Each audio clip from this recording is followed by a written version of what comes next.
آپ سب پر سلامتی ہوں، میں یاسر رشید ہوں اور آپ میرا ویلاگ دیکھ رہے ہیں ناظرین۔ آج کے ویلاگ کے اندر 8 سے 10 کوئی بریکنگ نیوز شامل ہوں گی، کچھ نیوز کی تفصیلات ہوں گی اور کچھ جو اشارے مل رہے ہیں اس کی وجوہات کچھ بتائی جائیں گی۔ یہ بھی بتایا جائے گا کہ اسحاق ڈار صاحب کو نائب وزیر اعظم کیوں مقرر کیا گیا، یہ اس کے اوپر بھی بات ہوگی کہ پاکستان تحریک انصاف کے کس کے ساتھ مذاکرات کے ارادے ہیں اور پاکستان مسلم لیگ نون اس کے اندر کیا چاہتی ہے، اور اس کے ساتھ یہ بھی بات ہوگی کہ جوڈیشری کے خلاف جو ایک منظم کمپین چلائی جا رہی ہے اس کمپین کے نتائج کیا نکلے ہیں، اور پھر باتیں کچھ یہ بھی ہوں گی کہ عالمی منظرنامے میں پاکستان کے اندر کیا کچھ بہتر ہونے والا ہے اور کیا کسی کے گلے پڑنے والا ہے۔ آج کا دن بظاہر تو چھٹی کا دن ہے، لیکن آج چھٹی کے دن بہت سی تہلکہ خیز جو خبریں ہیں وہ منظر عام پہ آئی ہیں۔ جسٹس بابر ستار صاحب نے پاکستان تحریک انصاف کے کچھ رہنماؤں کے حق میں فیصلے دیے تھے۔ اب وہ جو فیصلے دیے گئے تھے وہ فیصلے آئین و قانون کے مطابق دیے گئے، لیکن اس کے بعد ایک منظم کمپین چلی۔ جسٹس بابر ستار کے خلاف سوشل میڈیا پہ توہین آمیز، بے بنیاد اور جھوٹ پر مبنی مہم جاری ہے۔ وضاحت سامنے آئی ہے اسلام آباد ہائی کورٹ کی۔ کہا گیا کہ بابر ستار صاحب کی کانفیڈینشیل معلومات سوشل میڈیا پہ شیئر کی گئیں، یہ جھوٹ پر مبنی ہیں، بے بنیاد الزامات ہیں جس پہ ان کے بیوی، بچوں، ان کے ٹریول ڈاکومنٹس ڈالے گئے۔ سوشل میڈیا پہ جسٹس بابر ستار صاحب کے ٹیکس ریٹرنز میں جو پہلے سے ڈکلیئرڈ پراپرٹیز ہیں اس کی تفصیلات بھی ڈالی گئیں۔ جسٹس بابر ستار صاحب کے پاس پاکستان کے علاوہ کسی ملک کی شہریت نہیں ہے۔ سوشل میڈیا کے اوپر ایک منظم کمپین کے تحت یہ بتایا گیا کہ وہ بیرون ملک بھی شہریت رکھتے ہیں، تو کیسے پاکستان کے بارے میں فیصلے کر سکتے ہیں۔ تو جو وضاحت آئی ہے اس میں یہ بات لکھی گئی ہے کہ جسٹس بابر ستار صاحب نے آکسفورڈ یونیورسٹی سے قانون جبکہ ہارورڈ لا اسکول سے گریجویشن کی۔ غیر معمولی صلاحیتوں کے حامل فرد کی وجہ سے جسٹس بابر ستار صاحب کو امریکہ کا مستقل ریزیڈنسی کارڈ ملا تھا۔ 2005 میں جسٹس بابر ستار صاحب امریکی نوکری کو چھوڑ کر پاکستان آ گئے اور تب سے پاکستان کے اندر کام کر رہے ہیں۔ جسٹس بابر ستار صاحب کے جو بیوی بچے ہیں وہ پاکستانی اور امریکی شہریت رکھتے ہیں، لیکن جسٹس بابر ستار صاحب کی نہیں ہے۔ 2021 تک جسٹس بابر ستار صاحب کے بیوی بچے امریکہ میں رہ رہے تھے، جو جسٹس بابر ستار صاحب کے جج بننے کے بعد پاکستان منتقل ہو گئے، پھر وہ امریکہ میں نہیں رہے، پاکستان آ گئے۔ جسٹس بابر ستار صاحب کے مستقل ریزیڈنسی کارڈ یعنی گرین کارڈ کا اس وقت کے چیف جسٹس اسلام آباد ہائی کورٹ جسٹس اطہر من اللہ صاحب کو معلوم تھا۔ جسٹس بابر ستار صاحب کی جو والدہ ہیں وہ 1992 سے اسکول چلا رہی ہیں۔ جسٹس بابر ستار صاحب کا ان کی والدہ کے اسکول میں کسی قسم کا کوئی مفاد نہیں ہے، نہ ہی مینجمنٹ میں کوئی عمل و دخل ہے۔ جج بننے سے پہلے بابر ستار صاحب کی والدہ جو تھیں وہ جج بننے سے پہلے جسٹس بابر ستار صاحب اپنی والدہ کے اسکول کے لیگل ایڈوائزر تھے جس کی وہ فیس لیتے تھے، اور جسٹس بابر ستار صاحب کے امریکہ اور پاکستان میں ریئل اسٹیٹ اثاثہ جات ان کے ٹیکس ریٹرنز کے ساتھ منسلک ہیں۔ ان کے اثاثہ جات کی اسکروٹنی ان کے جج بننے سے پہلے جوڈیشل کمیشن کر چکا ہے۔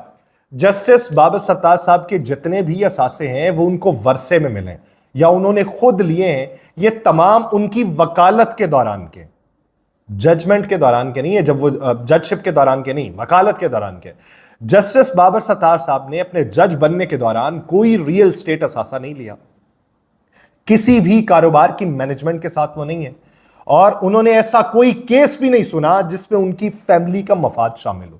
یہ وضاحت جو ہے یہ اسلام آباد ہائی کورٹ کی طرف سے آئی ہے، اور اس وضاحت کے بعد وہ تمام جو بولنے والے ہیں وہ خاموش ہو چکے ہوں گے، کیونکہ موجودہ صورتحال میں یہ فیصلہ کیا گیا ہے جوڈیشری کی طرف سے کہ اگر کوئی الزامات لگائے جائیں گے تو ان الزامات کا ریبرٹل بھی دیا جائے گا، نہ کوئی پریشر قبول کیا جائے گا، نہ کسی پریشر میں فیصلے کیے جائیں گے، اور اگر عوامی پریشر بھی بنتا ہے تو اس پریشر کو بھی آئین و قانون کے مطابق رفع دفع کرنے کے لیے اور اس کا اثر زائل کرنے کے اقدامات اٹھائے جائیں گے۔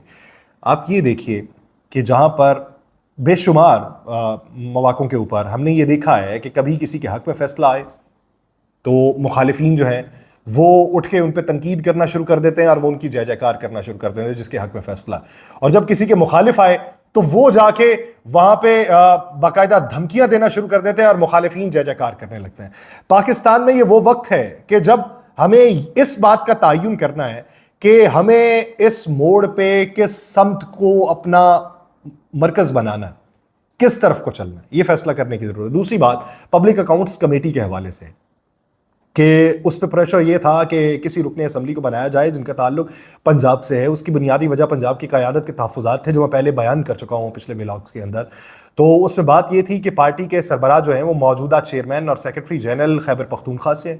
قومی اسمبلی میں اپوزیشن لیڈر اور سینٹ میں اپوزیشن لیڈر کا تعلق بھی کے پی سے ہے. کے پی میں پی ٹی آئی کی حکومت بھی موجود ہے, اس لیے ان کو پہلے سے ہی پروٹیکشن حاصل ہے. پنجاب کی قیادت اس وقت زیر عتاب ہے, ان کو پروٹیکشن دینے کے لیے اور پنجاب میں سیاسی کلے کو مضبوط کرنے کے لیے اپوزیشن کے اس عہدے پر پنجاب کو یہ عہدہ ملنا چاہیے.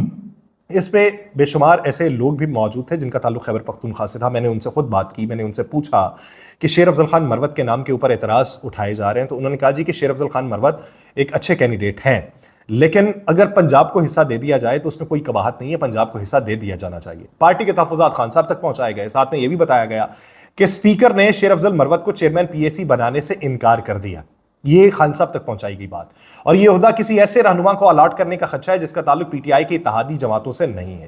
ایسی صورت کے اندر خان صاحب نے پھر صاحبزادہ حامد رضا کا نام تجویز کیا. دوسری طرف آپ کو معلوم ہوگا ایک نجی ٹی وی چینل ہے, ان کے ایک رپورٹر نے شیر افضل خان مروت سے اسمبلی کے اندر یہ سوال کیا جب وہ اسمبلی کوریڈور میں تھے, تو ان سے یہ پوچھا کہ آپ نے اسپیکر اور خواجہ آصف سے ملاقات کی, تو انہوں نے جواباً یہ پوچھا کہ آپ کس چینل سے ہیں. جب انہوں نے اپنے چینل کا بتایا تو پھر انہوں نے کہا آپ مجھے پھنسانا چاہتے ہیں بات کر کے.